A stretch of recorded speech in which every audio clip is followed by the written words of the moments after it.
Welcome to the Lifestyle Chase.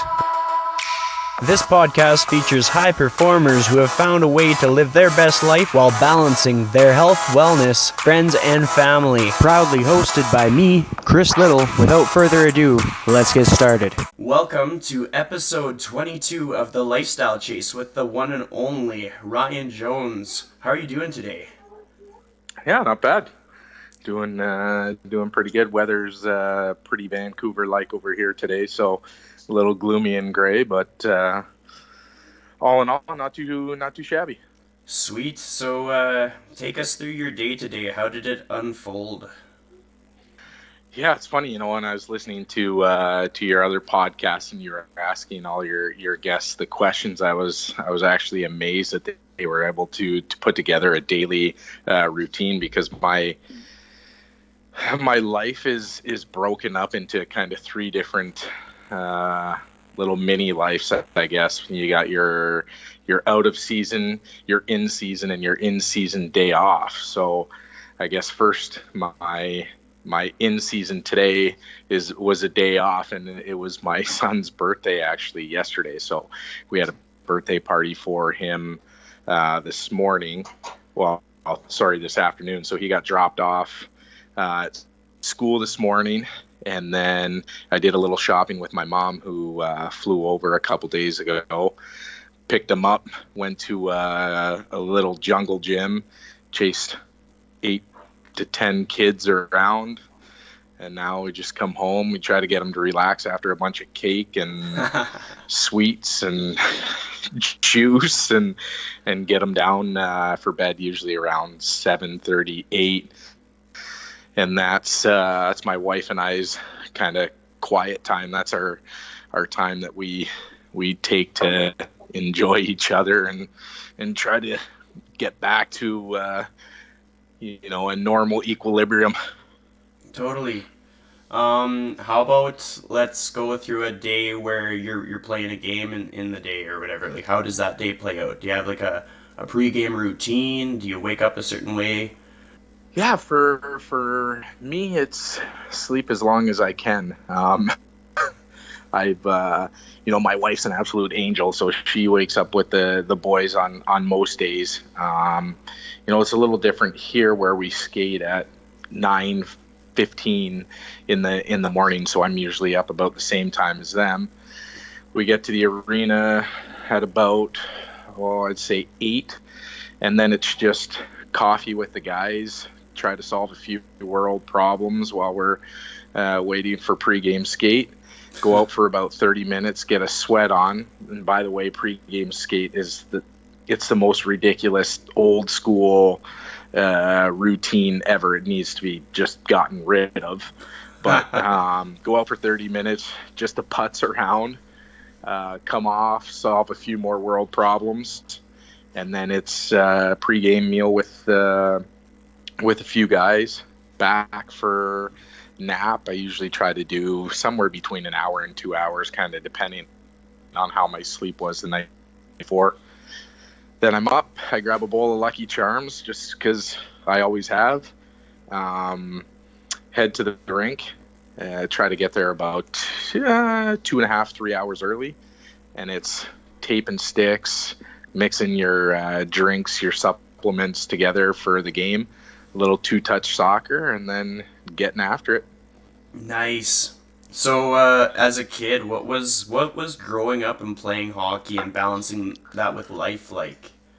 Well, it's always interesting because back, I don't want to say back in the day. I'm not that old. I didn't grow up that long ago, but I guess just in the way that I was brought up, hockey wasn't kind of the end all be all for me.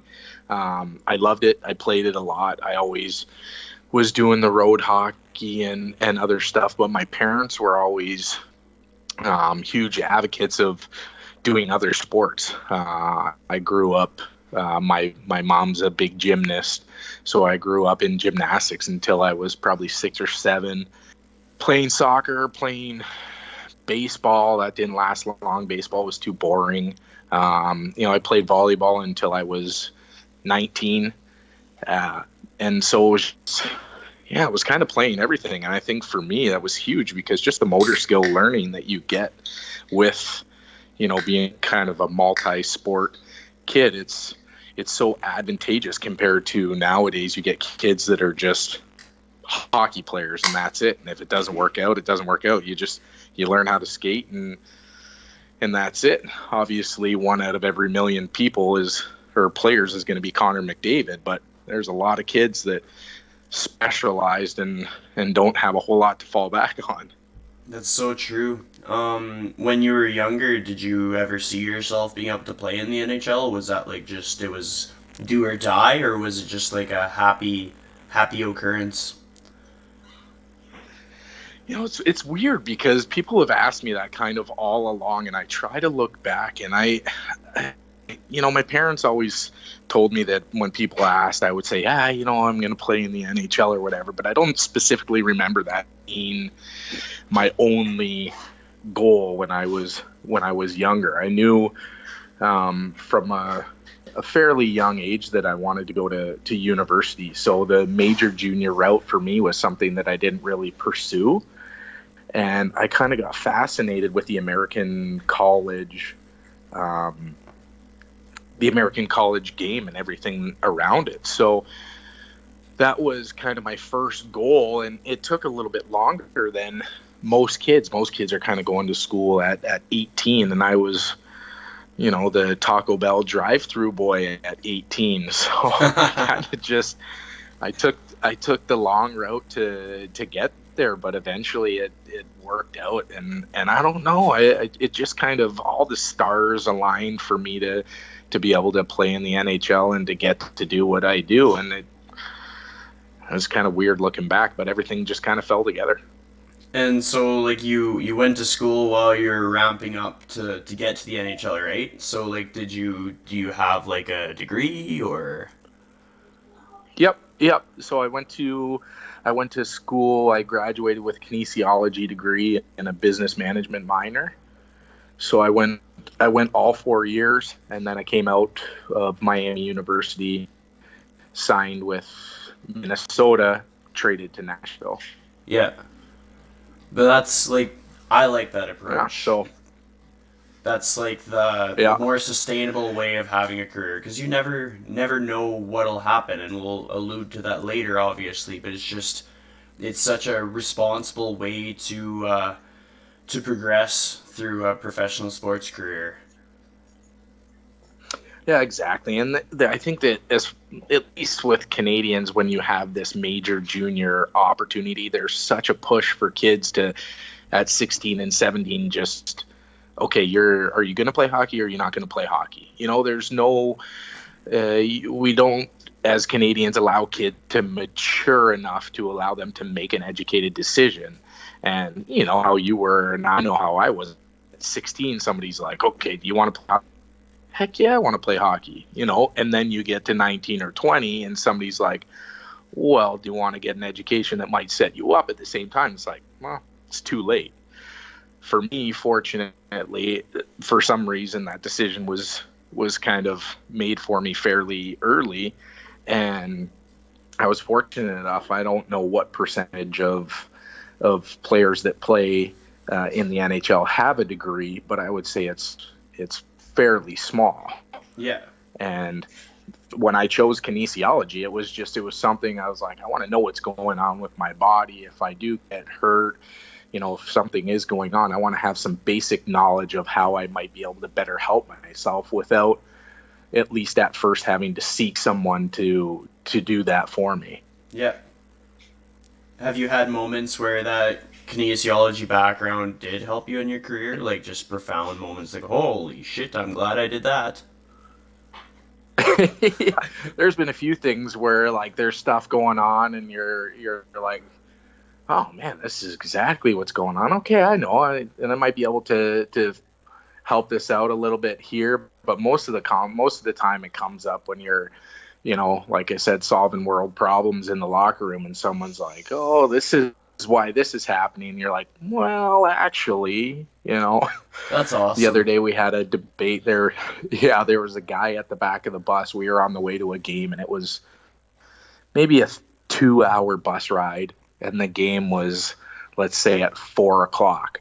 So at noon, he was sitting in the back and he was just mowing a steak. And he's one of those guys, he's never wrong. And he was like, oh yeah, this is the best thing you can do. It's like, it's going to give me energy. And I'm like, you're so full of it. You don't even know how long that thing's going to sit in your stomach for? He's like, it's only there for like an hour and then it's gone. I'm like, dude, do you want an education right now? Because I'll give you one. He's like, well, just because you read it one time doesn't mean you're right. I'm like, oh, what a way to go through life, Just because you read it somewhere doesn't mean it's right. So yeah, we went through it, and I'm like, all right, okay, here, I'll Google it just to show you. He's like, oh man, wow. So it's kind of funny, just to be able to lean back on that. Totally. And then with like your other schooling, can you see yourself benefiting from that in the future, or have you benefited from that already? Yeah, that's I think about 4 or 5 years ago, kind of when the market took a little bit of a turn. I was looking at my accounts like everybody else, and I'm like, oh man, this sucks. So I started talking to some friends, and they brought up some real estate stuff. So 5 years ago, I dipped the toe into real estate, and once I put my toe in, I kind of went in head first. So my wife and I have accumulated some real estate in Minneapolis, northeast Minneapolis, and that's kind of something that I'm going to pursue when things are all said and done, and whether that pulls me away from, what my degree is in is yet to be seen. But I probably am not going to be using my kinesiology degree too much, other than to prove I'm right in a few arguments here or there. It counts. Yeah, exactly. Every time you can tick one off you're right, it's a bonus, right? Yeah. So growing up, or actually no, I'll switch gears here. Getting into the NHL, what were 3 things that describe that moment when you knew that you were going to be playing the big show? Oh, wow. It's a tough question. Yeah, I think,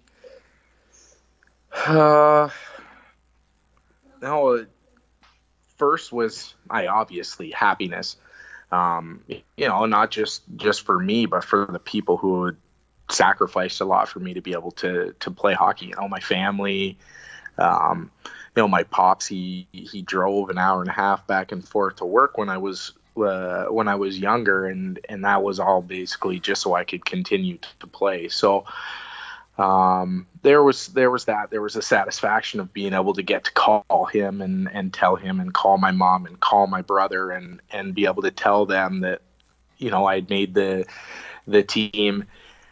And then there was just that huge relief that everything that you had worked for and everything that you had sacrificed and put into trying to get to that ultimate goal just coming to fruition. And that was probably the biggest emotion, was just almost a sigh of relief that, all right, let's just build from here. But yeah, it's really hard to describe it. It's pretty sweet, I'll say that. Yeah, and that exemplifies it pretty good. So you have one brother and your parents? Like that's Yep. your family? Yep. Cool. Yep. Older brother.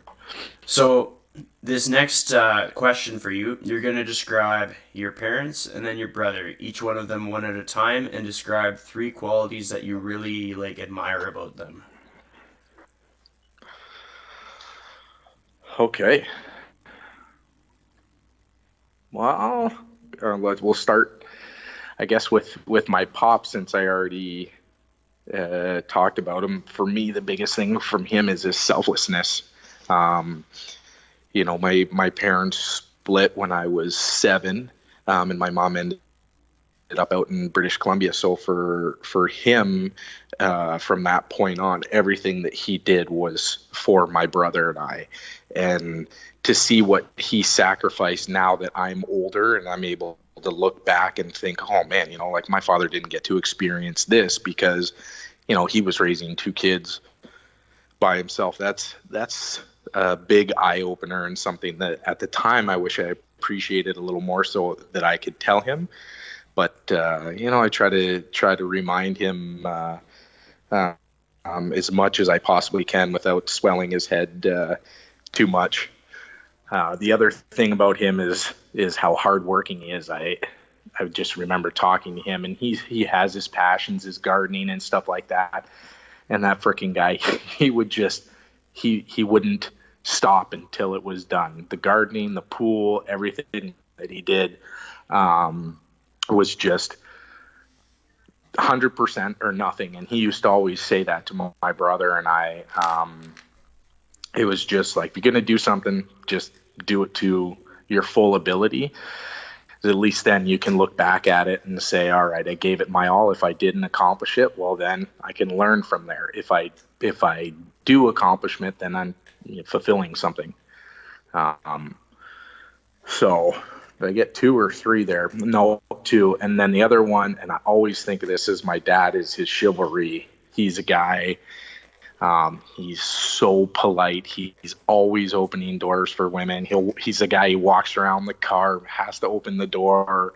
He's pulling chairs out, and he's so old school when it comes to that. And I specifically remember seeing this stuff, watching him as a kid, and it's cool because it's rubbed off on me to a certain extent. It's almost like a lost art nowadays, and he was he was a pretty sweet dude.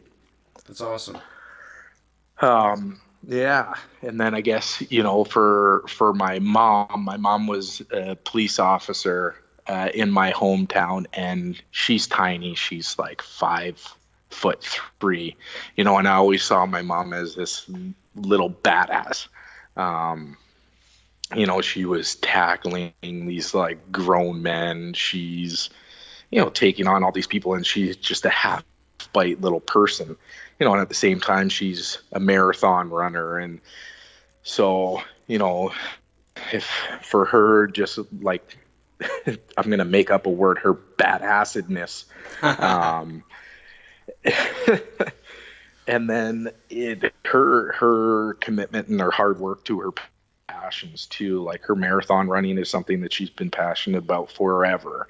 And it's for me to look at that, it's it's the little lessons that you learn just from watching your parents. That was definitely one that I picked up from her. And then the other thing was just seeing how small she was and everything that she accomplished. Like her size doesn't define her in anything.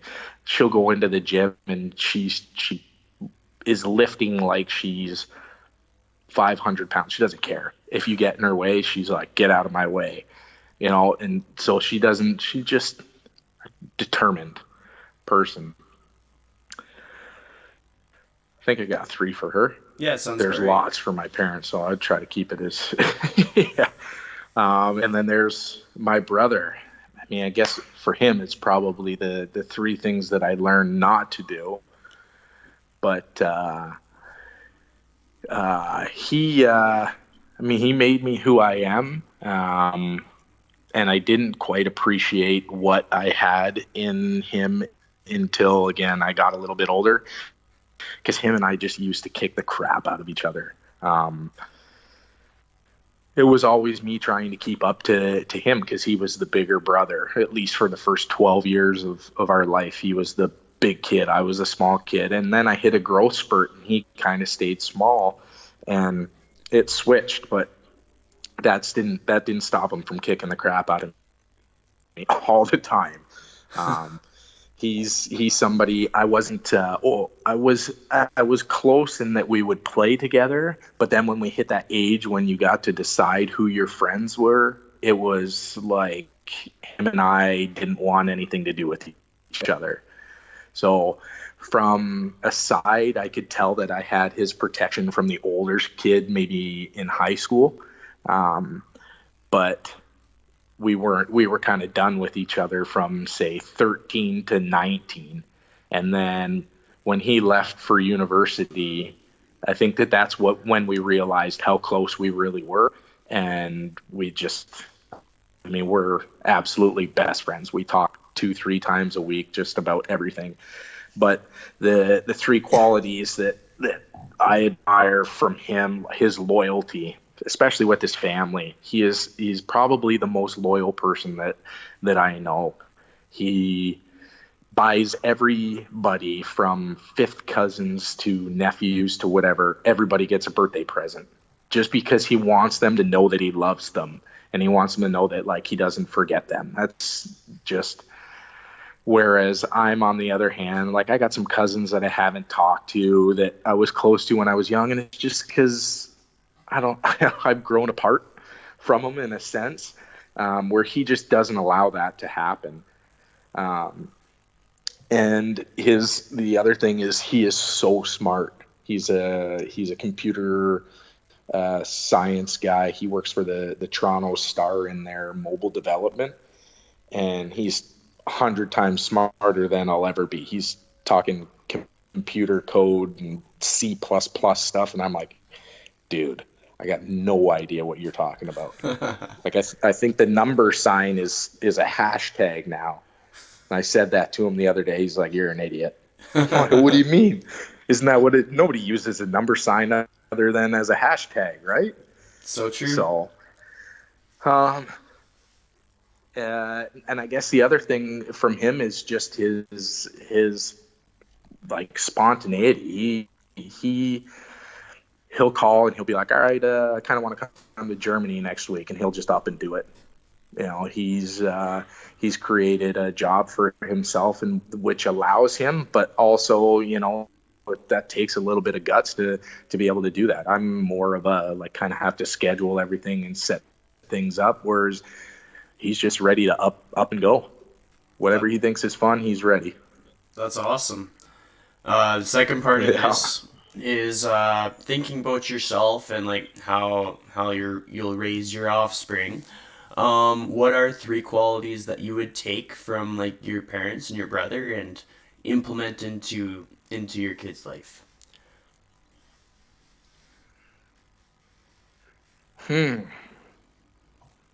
Man, that's like, we're getting deep here. Damn right. Yeah. I guess, you know, from my dad, I would love for them to just see and grow up and have that sort of that sacrifice in them, where they understand from as early of an age as possible that not everything is about them. And that's hard. Like, I got a 5-year-old and a 2.5-year-old, and, you know, it's hard to tell them, hey, listen, you know, like, with my older guy's birthday today, my young guy's like, well, Daddy, Santa didn't bring me presents today. It's like, all right, dude, well, 1, it's not Christmas. 2, it's not your birthday. Today is about your brother. But just for them to be able to understand, you know, like, to make other people happy and to sacrifice for other people and do things for other people to allow them to further, to be able to accomplish more, is as satisfying as being able to do it yourself. And that's one thing. Again, I wish I would have learned that from my dad at an earlier age.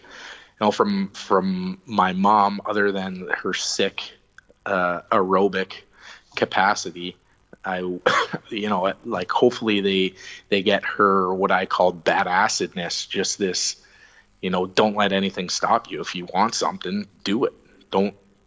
It's not because you're small. It's not because this person is, you know, bigger, better, whatever. Go through them. Just find a way to get it done and do it. And then I guess, you know, from my brother, his loyalty. to me, that's a characteristic that I think as a family we all have. But he just has it to that other level. And if they could have that and just be loyal to their family and the people that are surrounding them, those three I think would be a great at least base for them to be solid human beings. I like those. Those are good answers. We're gonna back out of the rabbit hole a little bit here. Go and talk about Oilers a bit now. And I did a bit of a survey on some of the people that follow me on Instagram and just asking what they would want to know from you. And most of the questions were like typical questions that a person would ask a player that moved to Europe. So I'm gonna ask some of the more interesting ones. When you're giving Cool. autographs, do you still ask for cookies or hugs? Oh, I did kind of give that up. It's when I came over here, the autographs went down to probably 1% of what they were back home. So, yeah, I don't know. If I was over here, I'd probably have to ask for schnitzel and hugs. You don't see too many cookies around, and I don't know how bad I want to eat leftover schnitzel. But no, I kind of I dropped that. But man, that was a good reminder. I forgot about that. That was a good time of my life getting cookies for autographs.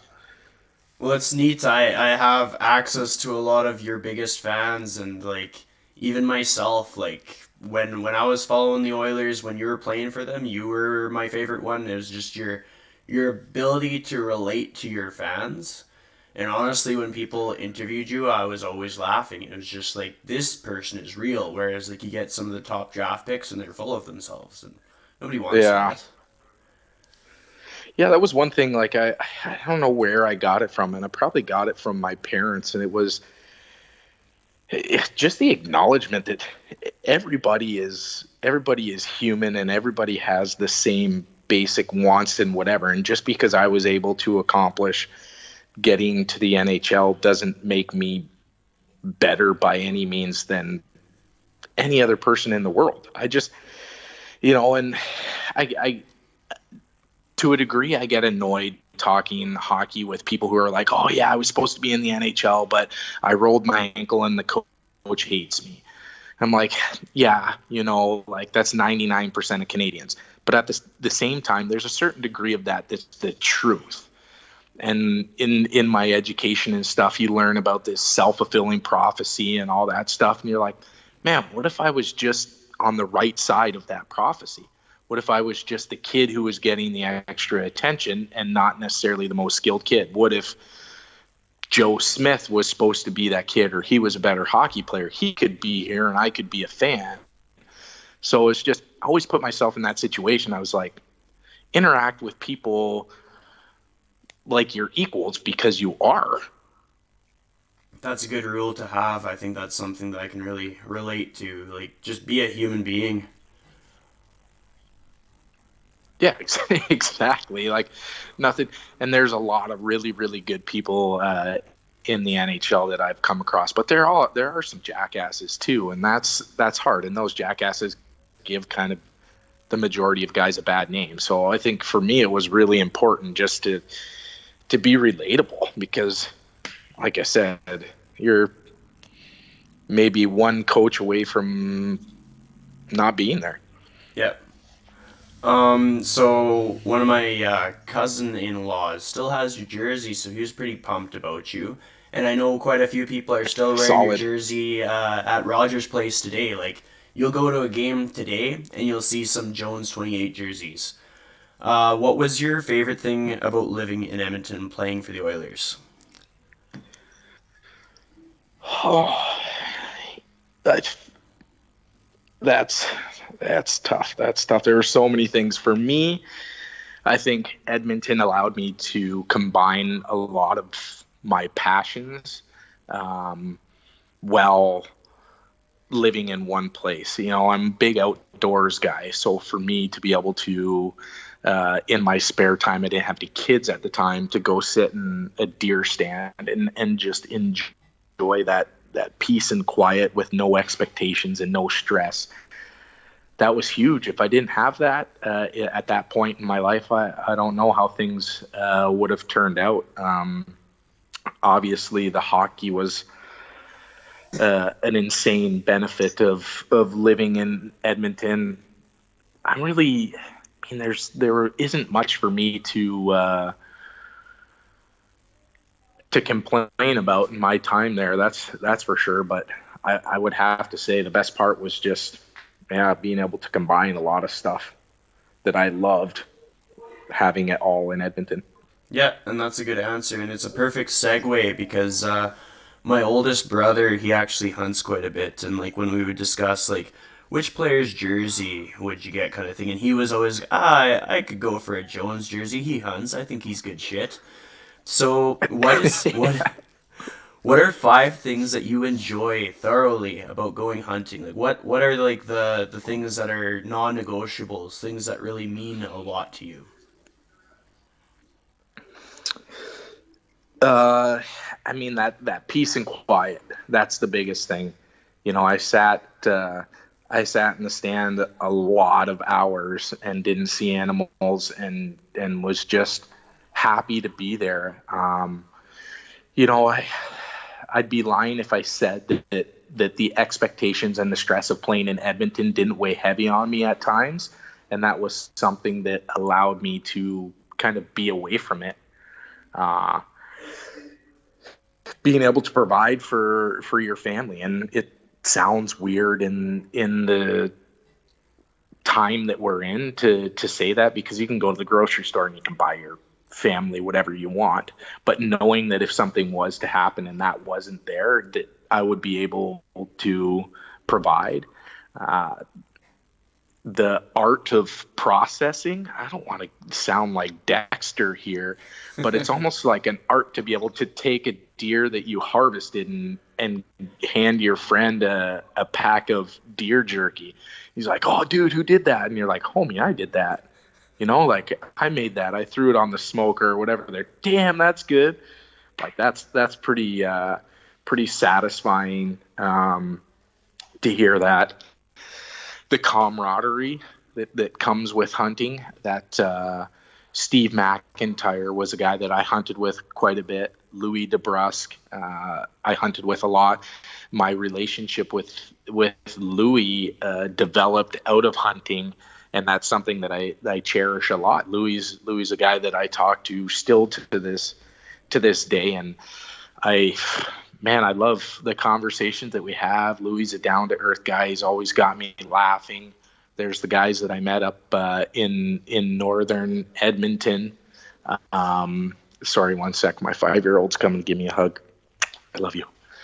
The guys that I met in northern Edmonton that I still talk about this day, those are lifelong friendships that I made through hunting.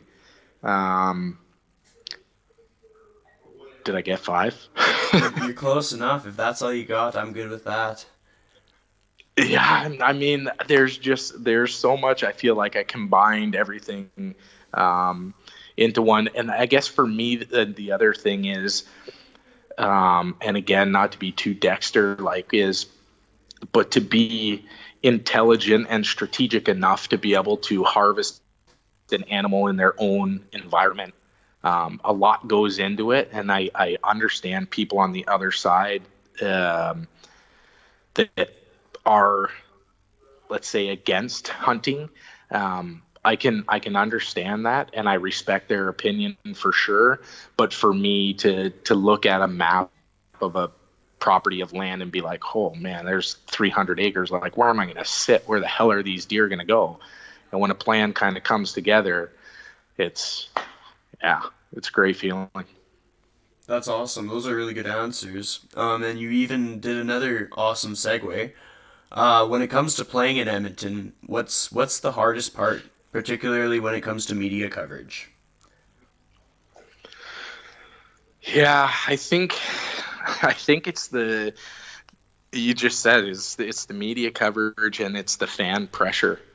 I'm not a person at any point before being in Edmonton that would have said that I allowed people's opinions to affect the way that I feel.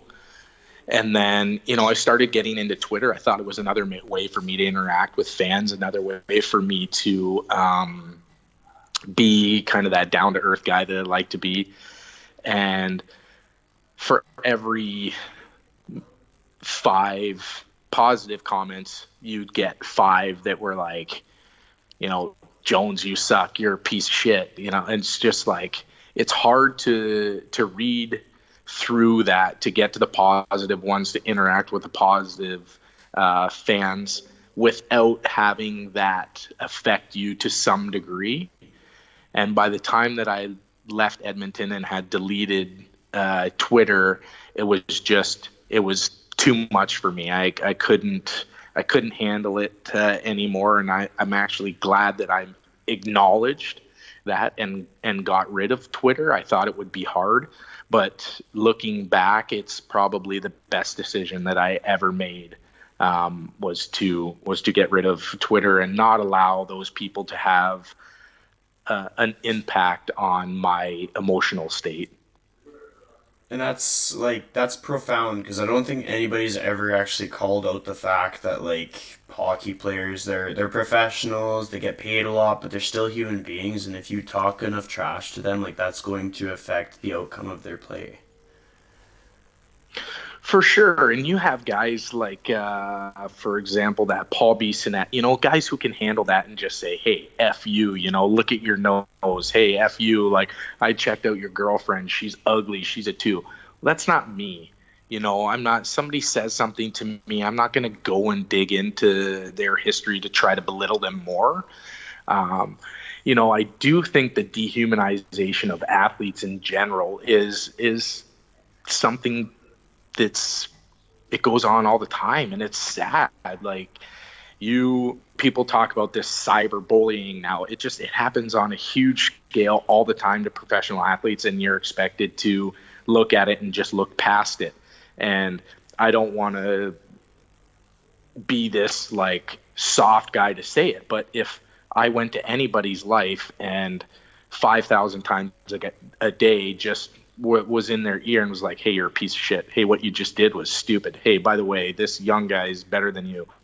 It would have an impact on their life. No matter who you are, how mentally strong you are, it just does. And it's sad that at times it takes something so drastic for people to realize that athletes, and I'll just say hockey players, for the whole grand scheme as athletes, for hockey players to be human, for a hockey player to get cancer or something like Davidson, when I was there, people are like, shit, this guy's human. He's got cancer. He's dealing with human stuff. Oh shit, this guy's wife's going through something, and then you have people that are like, screw it. I don't care that his wife's, just lost her kid or whatever. He's got to play. He's got to score. He's got to do whatever. It's like, it's just sad that has to happen for people to take a step back and be like, damn, these guys, they're humans too. I agree, totally. Has there ever been a time where a fan that was at a game, could you hear the fan? Did that affect you, or is it mostly the social media and all that stuff? No, mostly the social media. I can't think of a single time where I heard something when I was on the ice or in the stands or whatever that affected me in that moment. Even walking back to the dressing room at the old Rexall, where there were people in the tunnel there. I was fortunate that to be fairly well liked, that nobody said anything there. But out when you're out in the city and stuff like that, people got no shame and coming up and saying, hey, this is how you should run the power play. Hey, is everything okay with you? You're not playing great. It's kind of like, screw off, man. I'm trying to have dinner here with my wife. I don't need to be degraded while I'm out here. People are pretty messed up. So up. that did. Oh yeah, and it's you know what they say about opinions, right? So and they're for the most part, people are awesome. 99% of Edmonton fans are great, but there are that I'm not even going to say that. I would say Canadian cities, 90% of fans are great. You have 10% of fans that are maybe they're the people who think that they should have made it and they're blowing out your candle to try to make theirs brighter. I don't know, but it's real. Like it has an impact on guys, and I guarantee that there's guys in Edmonton's lineup, Vancouver, Ottawa, Toronto. There's guys who are dealing with it right now. Well, and you can even transfer that to any career. Like for myself, the fitness industry is pretty competitive. Like for people just in anything where you have to be at the top to sort of make a living of it, people are going to Mm-hmm. try to cut other people down. Oh, for sure, and that's one thing. Like I I will never live my life like that. And if I ever hear one of my kids do that, that's like instant life lesson. Um, if somebody has to, and I use the candle reference, but if somebody has to put other people down to make themselves feel better, that person just isn't worth the time for me.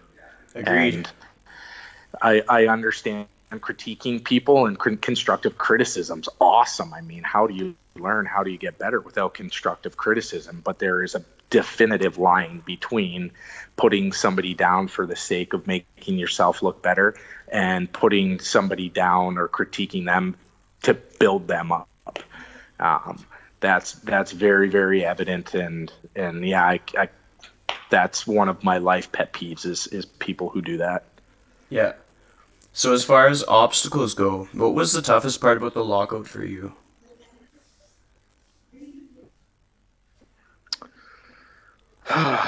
Probably my injury, Yeah. my eye injury, which has been fairly well documented.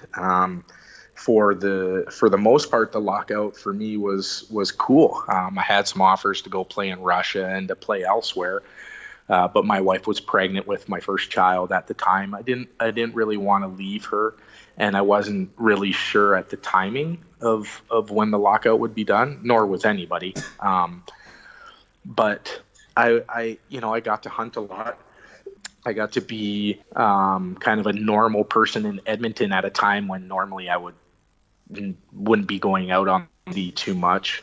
So I loved it. And then when we hit December and there was no end in sight, my wife and I decided to go back to Minnesota. It was getting pretty chilly in Edmonton, and our families were starting to plan Christmas.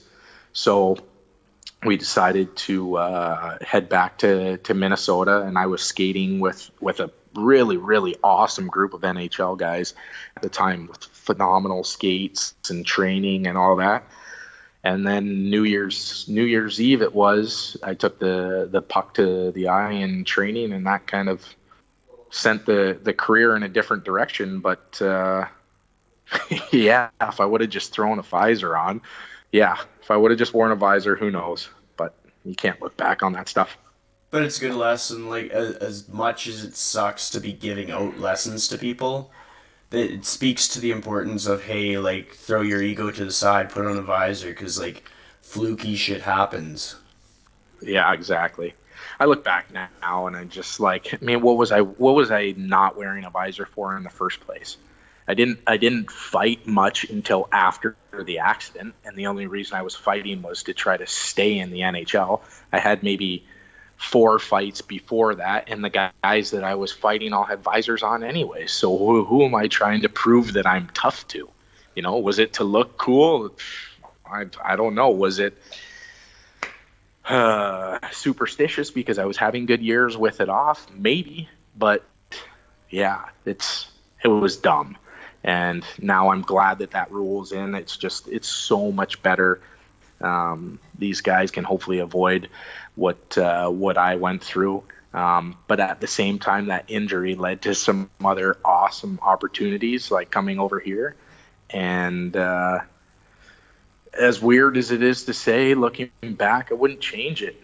I mean, it's made me who I am. It's made my family who we are, and who knows, if that accident didn't happen, something else crazy might have happened. So in the grand scheme of things, I'm glad that it was something on that scale instead of whatever else it could have been.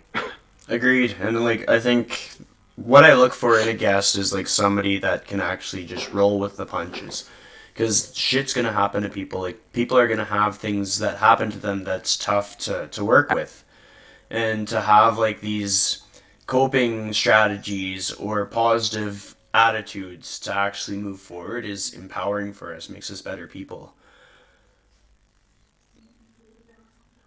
Oh yeah, exactly. Adaptability is probably one of the best characteristics a person can have, because you can lay out a plan as black and white and up like every minute that you possibly can.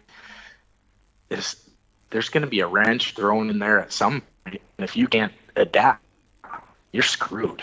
And I mean, that's all aspects of life. Could you imagine your line of work, you have a workout routine plan, all of a sudden you have a client come in and they're like, oh man, you want to know what, like I got a little bit of a sore back, and you're like, well damn, my whole work, you might as well go home. I can't train you. You got a sore back. This was your plan. You were going to squat and lunge and do everything today. You can't do that with your back. Just go home. By the way, you got to pay me. You wouldn't have a job very long. No. With being a dad, did that role come fairly easily to you? Oh, I'd love to say, yeah, it was just super easy, and being a parent's the easiest thing in the world. But I mean, any parent, any dad knows that it's a massive transition. And it's cliche to say, but having kids really was the greatest thing that ever happened to me. I lost a lot of my own free time, but also it taught me that selflessness. I went through life the first, I don't know, when I had my son, I went through 28, 29 years of my life worrying about one person, and really that's kind of what a lot of people do. You're like, hey, got to keep myself alive, at the same time you're trying to accomplish your goals, and they're your goals and stuff like that. Then all of a sudden you have a kid and you're like, oh man, no, I'm not worried about myself. Every decision that you make, you're like, okay, I got to do this. Oh, but how does that affect my kid? So that took a little bit of getting used to, was that now I'm trying to keep this creature alive, which isn't an easy task, especially when you add a second one. But yeah, I watched people. I talked to people. There were guys on the team who had kids. I paid attention to their relationships, what I liked about how they parented, maybe what I didn't like, and I tried to put that into my own style of parenting. And at the same time, I mentioned earlier, like my wife she's a saint. So she does 80% of the parenting just because of the schedule I have. And she made the transition a lot easier than I'm sure it would have been by myself. That's awesome. When you're communicating with German players on the team, like, is that pretty tough? Like, have you picked up on some German? What do you do to like get your message across if they don't have much for English? They're all English. Oh, okay. The locker room's English. We've had an English coach up until we just got this Czech coach, but I would say that I'm 70% fluent German. I've been here 5 years now, so I understand a lot. I need a beer or two to really open up and start talking, but as far as hockey and everything goes, I can get along really well. Perfect. But if like I said, they're English. They're all 100% fluent in English. Well, that works out. And like, oftentimes we lose sight of the fact that so many other countries actually speak way more languages than we do in North America. Oh yeah, could you imagine if if Alberta had a language, BC had a language, Saskatchewan had a language, and you were like, oh shit, I gotta travel like or these people they're always interacting. Well, you pick up on their language. That's what it's like over here. You got Germany, you got France, you have Poland, you have Sweden, Norway, all these countries. Like, you can hit a driver to another country. Yeah, that makes Maybe sense. not me. I would hit the one that's way off to the right, but some people could hit a driver there. Totally. You have some like former Oilers playing with you. Yeah, we have Corey Potter. Yep. What's it like playing with him? It's cool. Potsy and I were really close. We had kind of our group of four guys. There was Potsy, Jeff Petrie, Devin Dubinick, and myself. And at the time, we were all guys that were kind of in the same situation. We weren't the older guys that had been there through that Cup Finals run, and we weren't these young superstars that were in there. We were kind of these tweener guys, and we all kind of grasped onto each other. And when Potsy was looking to make the transition, I was in his ear as much as I possibly could about coming over here. And he's got a daughter that's a year older than my oldest, and he's got another daughter that's a year older than my youngest, and our wives are best friends. So it was just an awesome transition for him to come over here. We're neighbors, and we hang out all the time, and him and I probably have a few too many beers and try to solve too many world problems for our own intelligence, but it's great to have him here.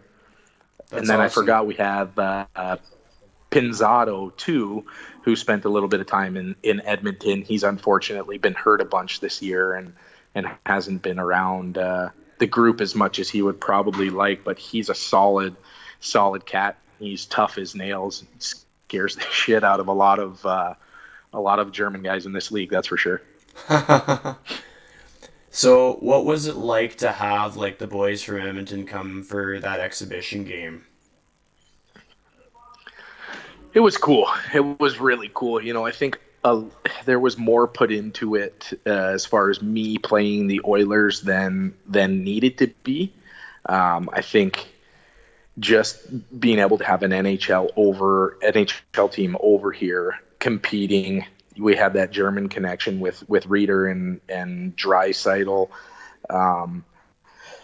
Yeah, it was awesome. I got to see the Nuge again, who was a kid that lived with me when he was a rookie, and he's obviously gone a long way. And the trainers and medical staff are all guys that were there when I was there. So it was cool to get them here, have them see kind of what I'm going through on a daily basis, and yeah, just get to see those guys in person again. It was awesome. We shared a lot of old memories, and at least we put up a fight in that game. If I just could have scored, it maybe have been a different story. But I think the outcome was the absolute best that it could have been, because you don't want a German team beating an NHL team, because it's not good for anybody. NHL teams are obviously of higher quality.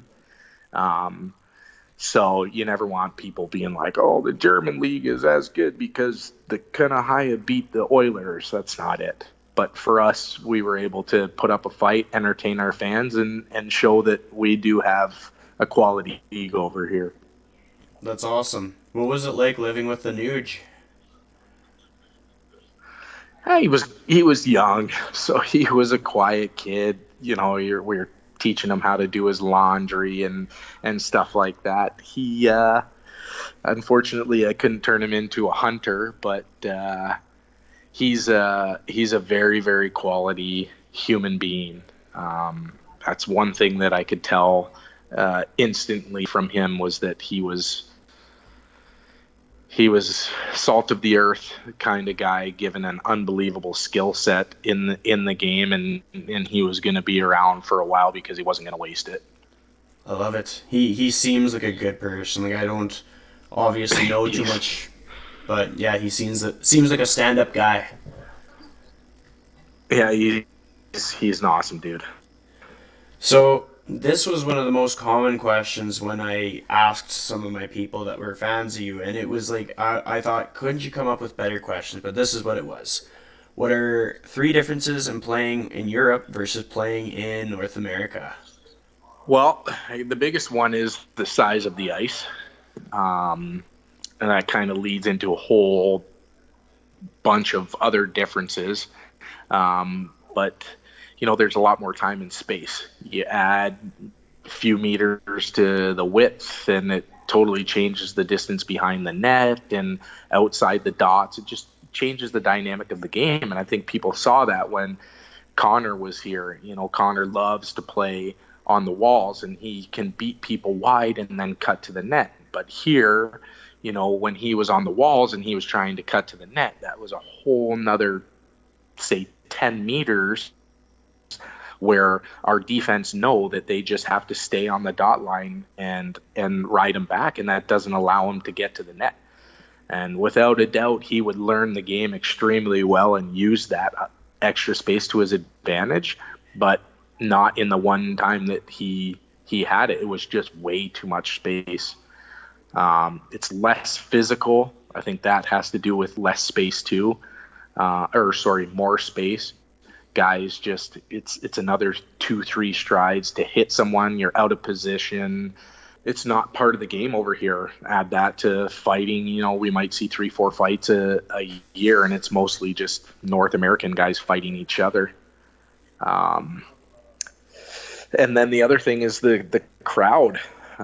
They're soccer fans. They stand up the whole time. They're shouting. They're chanting. They have songs for different guys, and it's fun to play in front of when it's full. We unfortunately have like 19,000 person stadium, and we'll get 13,000, so it can feel a little empty, but when that place is rocking, it's loud. Have you ever been able to ham it up with the fans? Yeah, quite a bit. Nice. Kind of the same interactions with these fans as Edmonton. They're a lot more shy over here, and a lot more, they don't care as much about I'm not going to say that. The ones that care have insane passion, but there's not as many. The 19,000 people, we might have 4 times that in fans. Whereas Edmonton, you get 19,000 people, but you have 1.5 million fans. So there's not as many to bump into and interact and all that. So I'd say just because of those numbers, there's fewer interactions. Makes sense. So I think I've seen in a picture that you have at least one tattoo. Am I correct? I have a few. All right. Yeah. Tell us about them. 1, 2, 3.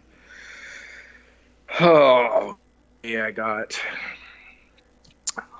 I started out with the family name on my back, just the Jones in the old English script, which turned into the full family crest, which both my brother and I have. It's like the Welsh family Jones crest. My grandfather used to have that picture framed in his house, and it was something that he was just super proud of. He was proud to have the name and have come over from Wales, and for us it was just a great way to have that family on us.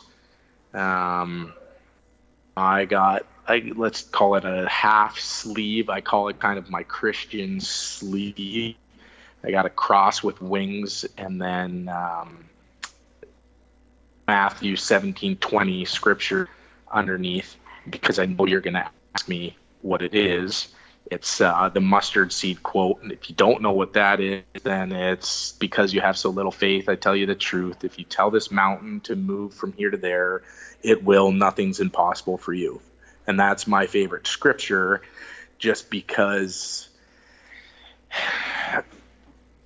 in the Christian belief, it kind of lays it out there. Like, if you have the belief, then nothing is impossible for you. But outside of that, just in general, like, if you have belief in something strong enough, then whatever that is won't be impossible for you.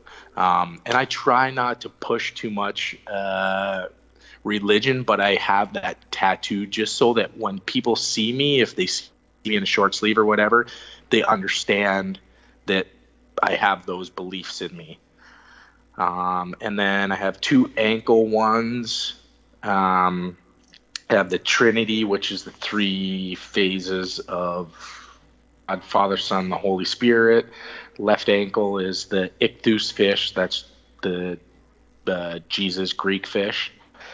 And then on my inside right bicep, I have the seal for where I went to school, the Miami University seal, just because that was a big part of my life. That was 4 years where, I met my wife, I got a degree, I played some amazing hockey, made some amazing friends.